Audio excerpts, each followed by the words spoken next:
Something is shifting in the unseen right now. Can you feel it? A veil trembling, a shadow breaking, a sound in the spirit that wasn't there yesterday. This is not coincidence. This is a divine interruption, a heavenly signal slipping through the cracks of your reality because God's chosen ones are being summoned. If this message is finding you, it's because heaven has decided this is your moment. Not the crowds, not the world's, yours. You who walked through silent wilderness seasons. You who carried heartbreak like a secret altar. You who fought unseen warfare while pretending to be fine. You who waited and waited and waited until delay felt like identity. But listen, the oil on your life did not dry up. The anointing did not lift. The gates did not close. They were being fortified for this hour. And now heaven is peeling back the shadows to expose what was hidden, to reveal every betrayal that tried to operate in darkness. A reversal has begun. Old cycles are snapping. Closed doors are unlocking. A new season is rising like dawn over your spirit.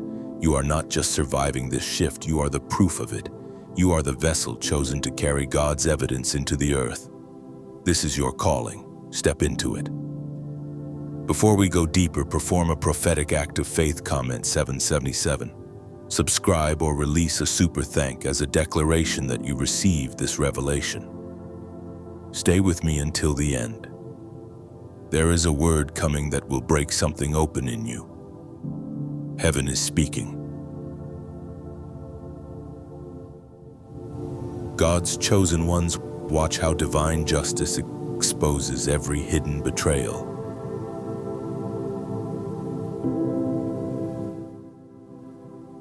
You, chosen one, there was a time when someone sat in your presence like a thirsty disciple at the feet of a teacher they had prayed for.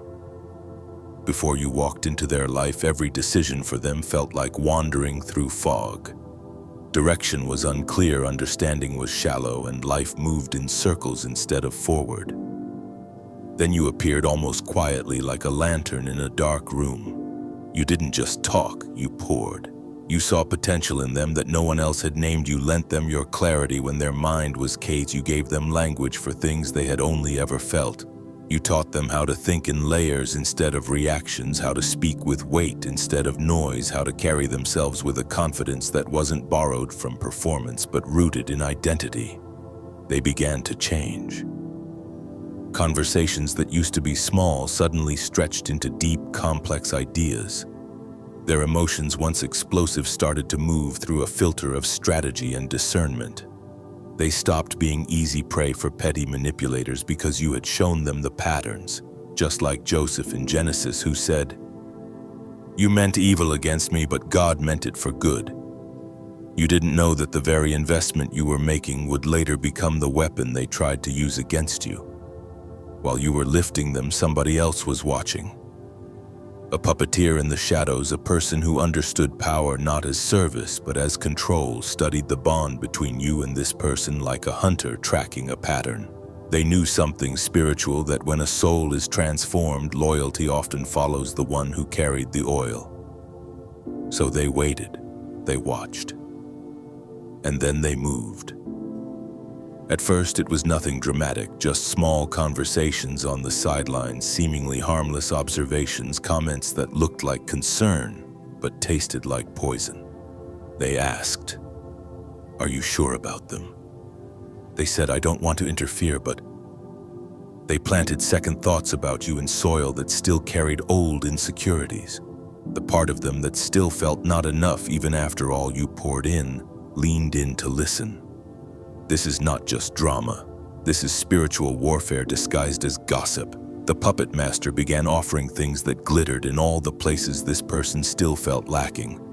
Maybe it was money, maybe it was status, maybe it was access to powerful rooms and shortcuts you never promised because you were building them, not using them. It looked like an upgrade, like a higher door, like a faster route. What it really was an exit ramp out of integrity and away from you. The choice was made slowly at first, then all at once. They forgot who helped them survive their wilderness. They forgot who stayed when they were still messy, still half-formed, still easily swayed. They forgot whose language they were now quoting back to others as if it were their own. Betrayal didn't arrive quietly. It arrived loud, intentional, and coordinated. Private moments you shared began to leak. Confessions you carried for them like fragile glass suddenly appeared as weapons aimed at your chest. What was once sacred became content, became ammunition, became evidence in a story that was never true. In psychology, there is a known pattern when one person whispers something negative. People call it gossip, but when many voices repeat the same lie in harmony, the human brain starts treating repetition as proof, a social version of the illusory truth effect that scientists talk about. The puppet master understood this. Your former student became one of the main instruments in this twisted orchestra. One story to this person, another version to that person. A single event stretched, edited, and remixed until it sounded like a horror story in which you were the villain and they were the brave survivor. People who barely knew you added their own verses, half-truths, assumptions, outright fabrication, until it felt like the whole room was singing the same dark song about you. Being against you became a kind of social currency. Hating you became a ticket into their inner circle. Aligning with you made people a target, but aligning against you made them feel righteous. Have you ever watched someone you loved slowly turn into a stranger before your eyes and felt powerless to call their soul back? That's what it felt like. You, chosen one. You watched this person speak with phrases you never heard them use before, adopt perspectives that contradicted the values you watched them cry over months ago. It felt like possession, like something else was moving through them. Maybe you tried to reach out. Maybe you asked questions. Maybe you tried to hold space for their confusion. But at some point, your words stopped reaching them because the performance required them to keep you as the villain, and listening to you would collapse the role they were so committed to playing. The smear campaign escalated into spectacle. They dragged your name into rooms where you weren't present, into conversations you never consented to, into spaces where your side would never be heard. Conflicts that could have been healed with one honest conversation were inflated into accusations of character. And more people joined in. Some had their own unresolved jealousy. Some enjoyed the adrenaline of outrage. Some simply wanted to belong to something, even if that something was a mob. In art history, think of how Caravaggio painted light slashing through darkness, exposing faces mid-gesture. In the same way, these attacks revealed not who you were, but who they truly were when the lights came on. You felt the isolation like cold wind. You felt the confusion, wondering how so many could agree on a version of you that didn't exist. You even felt your own mind wobble for a moment, quietly asking, did I really do something wrong that I can't see? When enough voices chant the same thing, even the purest heart can momentarily question its own reflection. But deep down in the holy part of you that heaven has sealed, something stayed unshaken. Something kept whispering, this is not the whole story. This is not the final chapter. This is not who you are. So instead of waging war in the same arena, you did something radical in a world that worships retaliation. You got quiet. You stopped defending. You stopped explaining. You went inward. You observed. You took spiritual notes. You watched who showed up to throw stones, who just watched in silence, who subtly pushed the narrative forward while pretending to be neutral. It looked like breakdown to them, but in heaven's record, it was strategy, consecration, and preparation. As Marcus Aurelius once wrote, the best revenge is to be unlike your enemy, and your silence, your refusal to mirror their violence, became your sharpest sword. Meanwhile, the puppet master tightened their grip. They reminded everyone that questioning the narrative was betrayal. They made sure the environment was built on fear, fear of being next, fear of losing access, fear of being labeled deceived. Your former student, desperate for approval, threw themselves deeper into the role, speaking against you with a passion that felt almost religious. They were praised as brave, honest, the one who finally spoke up. And that validation flooded the emptiness inside them like a drug. They thought they had found a family, a cause, a purpose. In reality, they had entered a cult of personality built on control. In the real world, think of how many whistleblowers have been punished, not because they lied, but because they exposed a system. Ironically, in your story, the roles were reversed. They positioned themselves as whistleblower while actually defending the system itself, and you became the one that system needed to erase. Something dark began happening to everyone involved. Opposing you at first was just an action, but soon it became identity. Their conversations revolved around you. Their bonding came from shared hatred. Their sense of being good hinged on insisting that you were bad. They needed you as an enemy to feel like heroes. The puppet master's inner circle grew more and more toxic. Nobody trusted anyone because they all knew exactly how quickly they themselves had turned on you. Vulnerability disappeared because everything shared was potential future ammunition. What they called community was really mutually assured destruction. And yet, while they were busy tearing down you, chosen one, were somewhere else building. You were forming quiet, authentic connections based on mutual respect and honest care. You were creating value, tending to your craft, deepening your relationship with God. You weren't perfect, but you were real.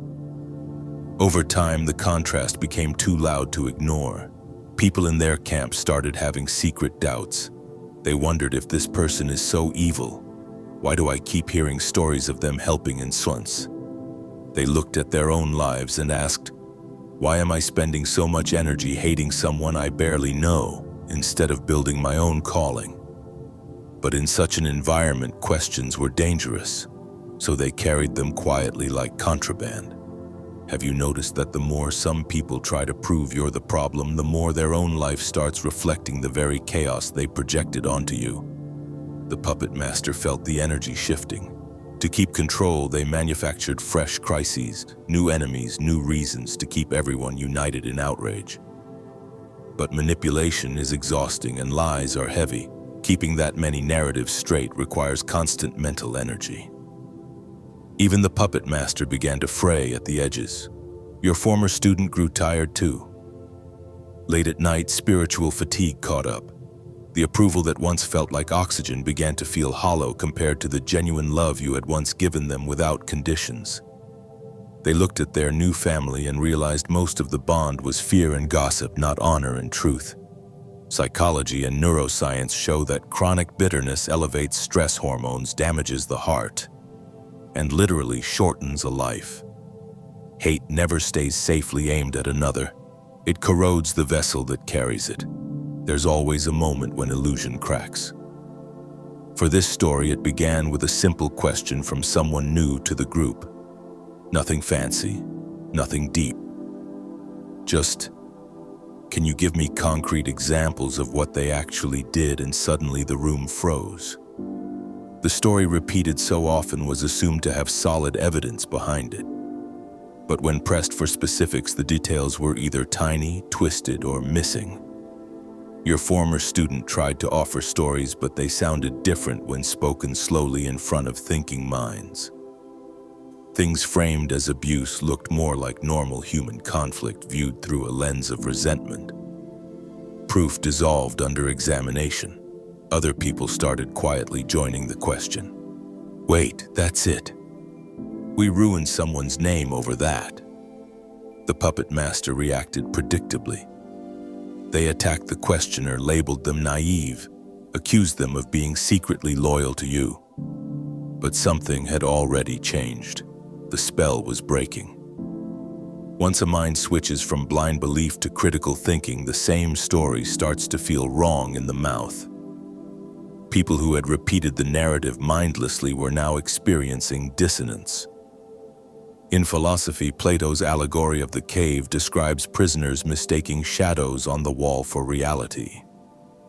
In your situation, chosen one, they were furious at you for daring to step outside and see the sun. Some pulled back immediately, distancing themselves from the campaign, going quiet on social media, withdrawing from conversations where your name was the main topic.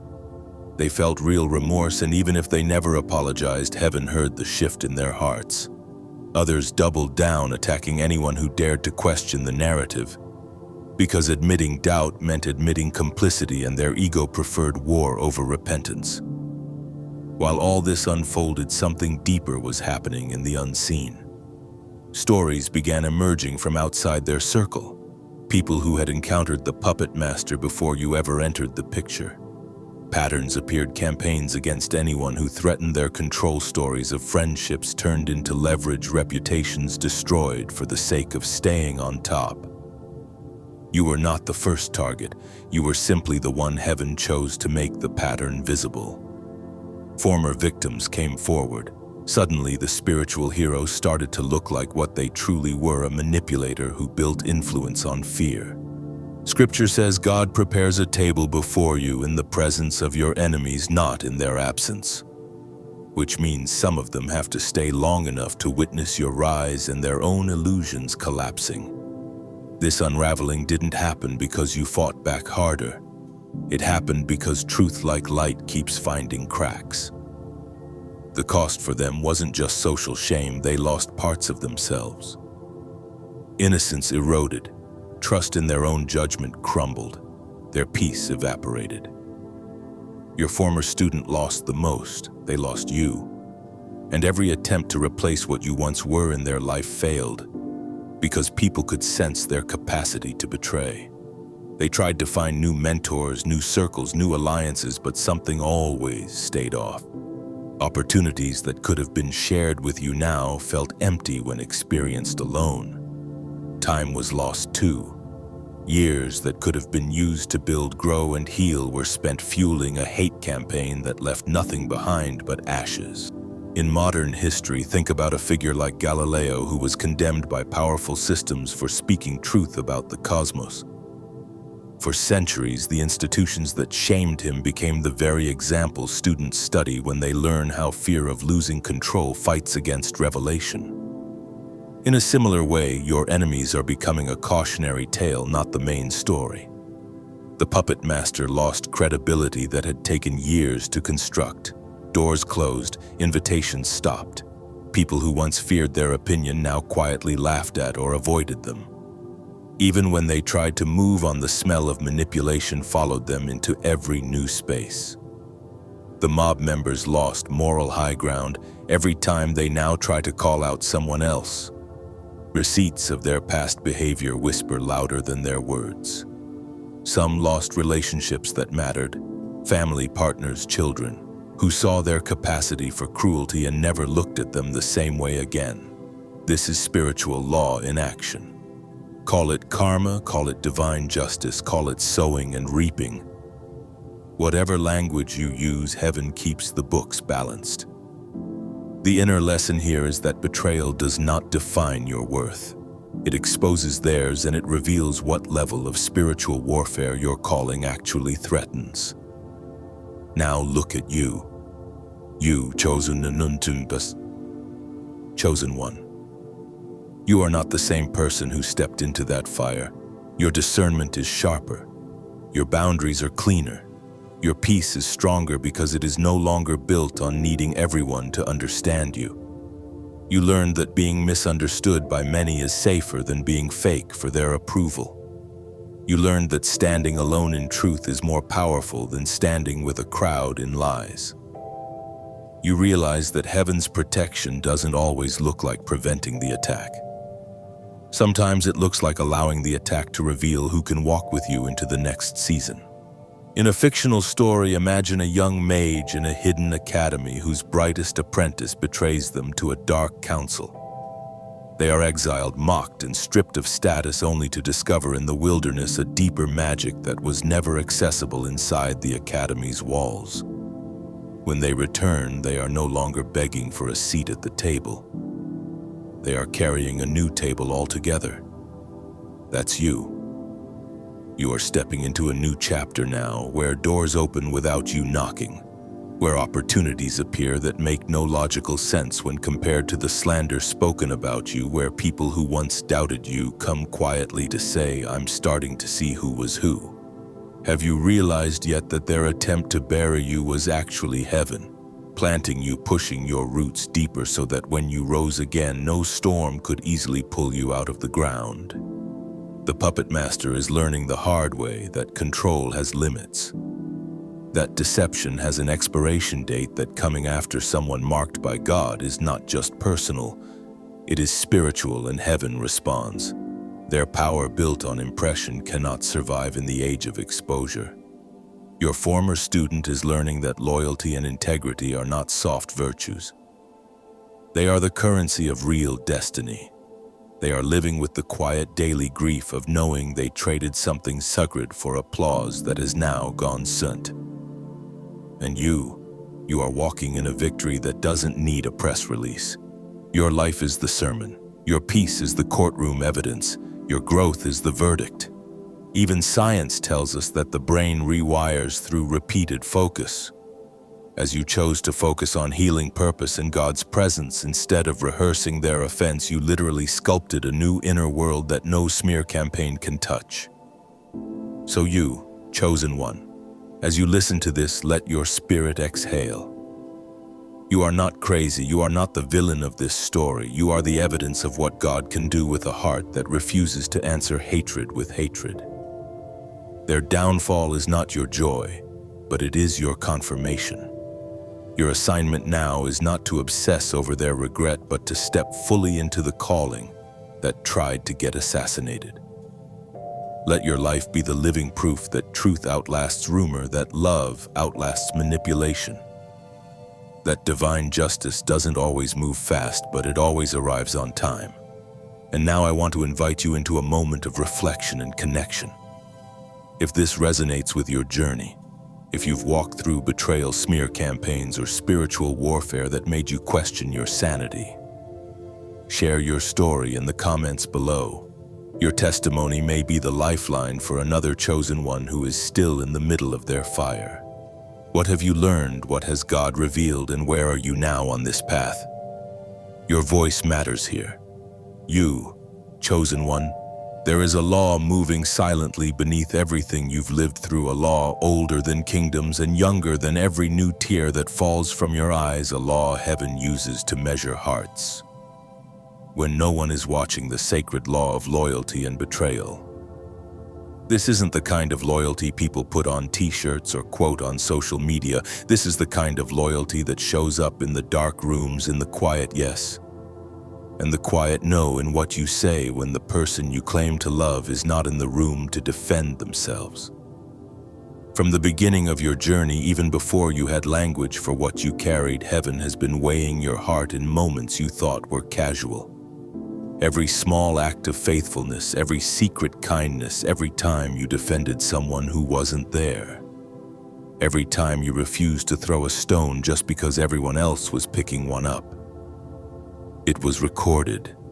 That's why your story is marked by strange tests, by relationships that felt like divine appointments and then suddenly turned into battlegrounds. You weren't just living life. You were being educated in a higher courtroom where loyalty is currency and betrayal is a spiritual debt that always comes due. You, chosen one, have always carried a different kind of oil. You weren't just nice to people. You invested, you poured, you covered, you protected. You showed up for people in ways no one showed up for you. You opened your heart and your resources. You mentored, you listened to late-night tears. You spoke life into people who had already written themselves off. You didn't know it then, but each act of devotion was heaven's way of training you in the ministry of covenant. Because your calling is not built on contracts that expire. It's built on covenants that cost. That's why when betrayal came, it didn't hit you at the surface, it cut at the root. Betrayal only hurts deeply in places where loyalty ran deep first, and heaven knew exactly how much depth you had. When that person you poured into turned against you, it wasn't random. It was the law at work, revealing what they were loyal to all along. Some people are loyal to truth. Some are loyal to convenience. Some are loyal to whatever place gives them the most attention, the most power, the most advantage in the moment. The law of loyalty doesn't just look at what people say. It examines what they choose when loyalty costs them something. And in your story, when the puppet master appeared with glitter and shortcuts and promises of more, the one you lifted revealed where their allegiance really lived. They didn't just walk away from you. They walked away from the version of themselves they were becoming with you. In heaven's eyes, this was not just the end of a friendship. It was the exposure of a heart condition. Loyalty is not blindness. It's not you clinging to someone while they abuse you or dishonor God. Holy loyalty is alignment with truth, alignment with assignment, alignment with the one who has been faithful not only in public but in the hidden places. You were never called to be loyal to lies, to manipulation, to false authority, and somewhere deep down you knew that. That's why when the attacks came, when words twisted your character, when people repeated stories about you like they were singing rehearsed lines, something in you refused to become like them. You were tempted to retaliate, to expose every secret they had whispered to you, to weaponize your knowledge the way they weaponized your vulnerability. But the law was active even there. Heaven watched as you chose restraint over revenge, as you chose to protect what you knew even when they didn't protect what you trusted them with. Your silence wasn't weakness, it was loyalty to your own integrity and to the God who sees all. Heaven said if they can stay loyal to truth when truth is not defending them, I can trust them with greater authority. The law of loyalty and betrayal has always been written into sacred stories. A son turns against his father to steal a throne and dies hanging from a tree by the very pride that drove him. A close friend sells his teacher for a handful of silver and cannot live with the weight of what he's done. Brothers throw their younger brother into a pit thinking they are burying a problem, but they are actually sending a seed into the soil of destiny, and years later they stand in front of the same brother, now exalted, needing the mercy of the one they betrayed. These are not just old tales, they are spiritual blueprints, and you've been living a modern version of them without always realizing it. When the one you helped became the one who shouted the loudest against you, heaven wasn't confused, even if you were. The law was moving every piece into place, not to justify what they did. Betrayal is never justified, but to make visible what had been hidden so that your next season would not be contaminated by secret disloyalty. Betrayal exposes who cannot go with you into the next level. Loyalty reveals who can be trusted to carry pieces of your calling without using them as weapons when they get triggered or seduced by something shinier. You, chosen one, need people around you who are loyal not just to your feelings in the moment, but to who you truly are, to what God is building through you, to your higher self and higher purpose. The law allows betrayal to surface early so that you do not end up in a palace with people who secretly hope to see you fall. That's why so much of your warfare is played out in relationships instead of just circumstances. Heaven knows your calling is relational. You are meant to impact hearts, shape destinies, shift atmospheres around people, so the battlefield is often relational too. The enemy knows if he can twist your experience of loyalty, he can make you bitter, closed, guarded, to the point that you stop pouring into anyone. If he can convince you that all students will turn into traitors, that all mentees will become assassins, then he can stop the flow of what you carry. The law of loyalty, however, is not here to harden you. It is here to purify you. It teaches you to discern, to listen more to consistent character than to flattering words, to watch how someone speaks about others when those others are not present. It trains you to recognize the early signs of disloyalty, the subtle sarcasm, the quickness to gossip, the refusal to celebrate others, the ease with which they discuss intimate details that were never theirs to share. The same law that allowed you to feel the sting of betrayal will also guide you into relationships where loyalty is mutual, where covenant is honored, where you are not loved for what you can give, but for who you are becoming. In those spaces, the tests of loyalty are shared. You stand for each other, cover each other, challenge each other without exposing each other to wolves. One of the deepest operations of this law is how it deals with hidden motives. People can act loyal while they are rising with you, but their true heart is revealed when they think they no longer need you, or when they believe siding against you will benefit them more. That is why you, chosen one, your story features people who loved your wisdom, loved your oil, loved your access, but didn't truly love you. They loved what being attached to you did for their ego and their image. The moment someone else appeared who could offer them the illusion of a bigger platform, quicker results, or a more glamorous association, their loyalty shifted. In human terms, it feels like rejection, but in spiritual terms, it's revelation. The law was simply unveiling where their loyalty truly belonged, not to truth, not to covenant, but to their own advancement at any cost. That revelation is painful, but it is also mercy, because heaven refuses to allow you to take such divided hearts into the places where you will be too visible to survive another betrayal of that magnitude. The law also governs what happens after betrayal. It is not your job to punish, to curse, or to demand apologies. Heaven holds the scales. The debt doesn't disappear just because people pretend nothing happened. When someone betrays a heart that genuinely loved and invested in them, a spiritual imbalance is created. That imbalance will seek correction until it is addressed through repentance, humility, or consequence. This is why you've watched people who attacked you publicly slowly lose their peace, their credibility, sometimes even their opportunities. It's not that God loves you more and hates them. It's that you and they are both subject to the same law. They chose betrayal. The fruit of betrayal eventually grew in their own garden. You chose loyalty to your core values. The fruit of loyalty is now appearing in ways that even you didn't expect. The law is precise. It might take time, but it never forgets. For you, the law of loyalty becomes a ladder. Every time you stay loyal to truth when lying would be easier, every time you stay loyal to your soul when hypocrisy would be more profitable, every time you stay loyal to your assignment, when distraction pulls at you, you are climbing. Promotions in the spirit don't look like human certificates.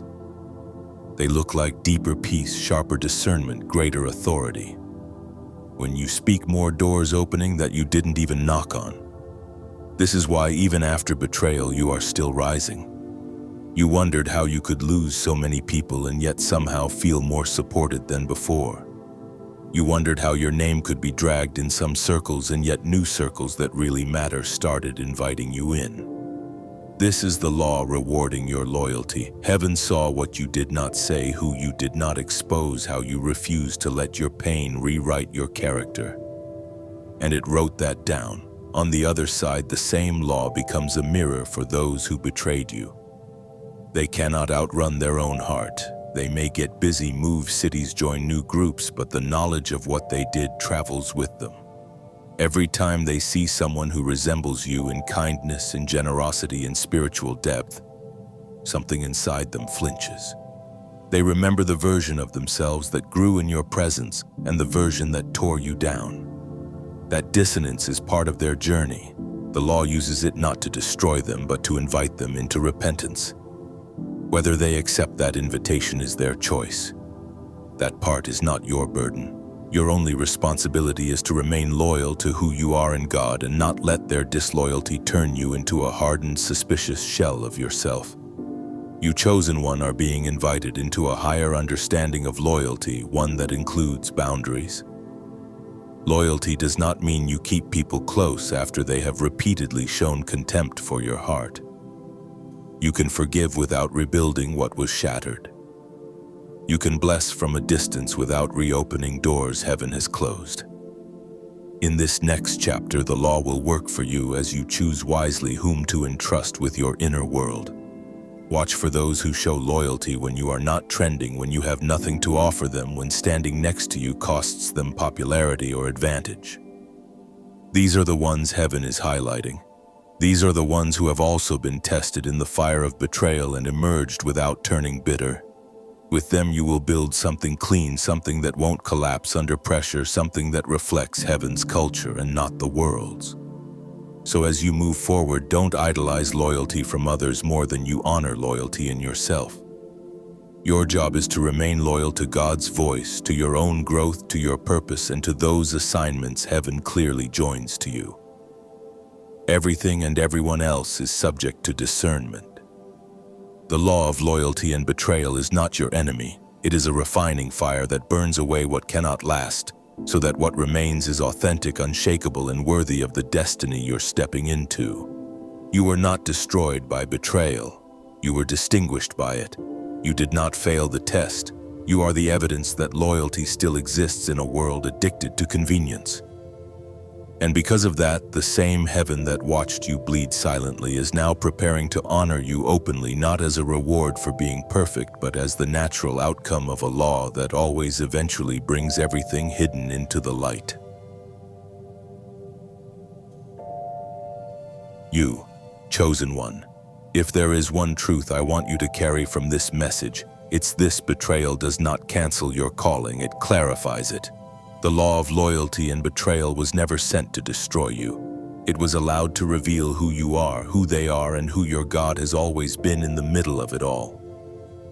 You are not defined by who walked away, but by who stayed with you in the fire. Let this be the moment you stop agreeing with the wound and start agreeing with the assignment. If this word spoke to your spirit, take a prophetic step of agreement like this. Share it with another chosen one who needs this, and comment below what part hit your soul the deepest. If you haven't yet, subscribe and stay connected so we can keep walking this path of revelation and healing together. And to those who choose to sow back into this message through super thanks or any other way, I honor you and I thank you from the bottom of my heart.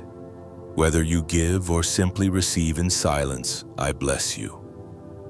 May your loyalty be seen by heaven.